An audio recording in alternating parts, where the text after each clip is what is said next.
ಊರಲ್ಲಿ ಒಬ್ಬ ರಾಜ ಇದ್ದ. ಆತನಿಗೆ ಪಕ್ಕದ ಊರಿನ ರಾಣಿ ಮೇಲೆ ತುಂಬಾ ಪ್ರೀತಿ ಇತ್ತು. ಆದರೆ ಆಕೆ ಹಣದ ವ್ಯಾಮೋಹಕ್ಕೆ ಒಳಗಾಗಿ ಇನ್ನೋರ್ವನನ್ನು ಪ್ರೀತಿಸ್ತಿದ್ಲು.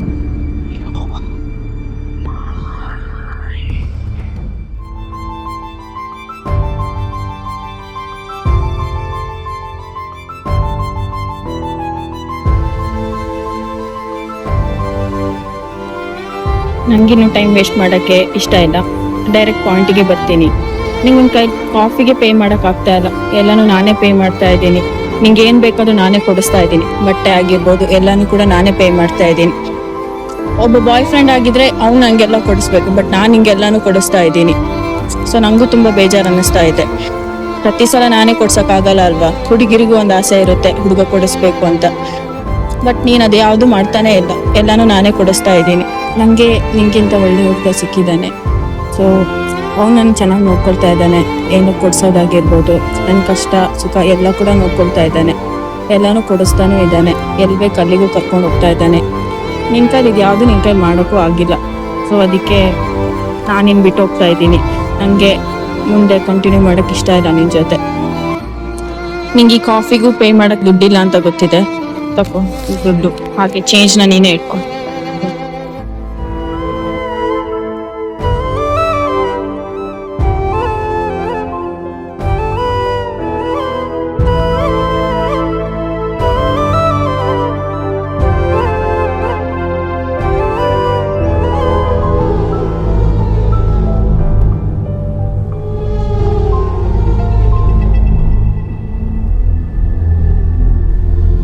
ನನ್ನ ರಾಣಿ ಒಂದು ಮಾತು ಹೇಳಿದ್ಲು, ಅದನ್ನ ನಾನು ಮಾಡಿದೆ.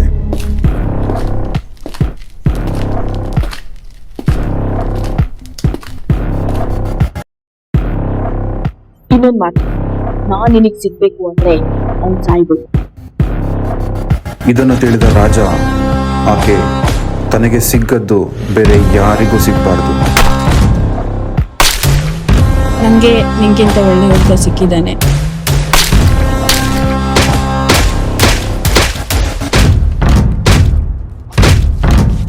ನಿಂಗೆ ಈ ಕಾಫಿಗೂ ಪೇ ಮಾಡಕ್ ದುಡ್ಡಿಲ್ಲ ಅಂತ ಗೊತ್ತಿದೆ. ತಗೋ ದುಡ್ಡು.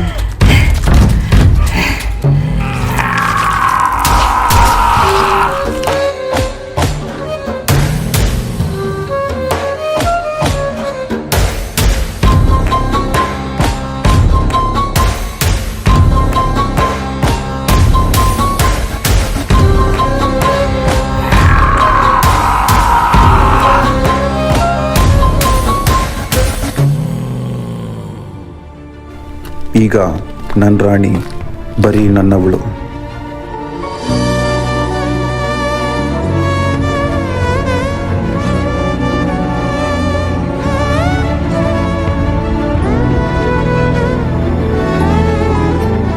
ಆದರೆ ರಾಜ್ಯಭಾರದಲ್ಲಿ ದ್ರೋಹ ಮಾಡಿದವನಿಗೆ ಏನು ಶಿಕ್ಷೆ ಆಗಬೇಕು ನೀವೇ ಹೇಳಿ.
ಈ ಕಥೆಯಲ್ಲಿ ನಾನು ನಾಯಕನೋ ಅಥವಾ ಖಳನಾಯಕನೋ ನನಗೆ ಗೊತ್ತಿಲ್ಲ.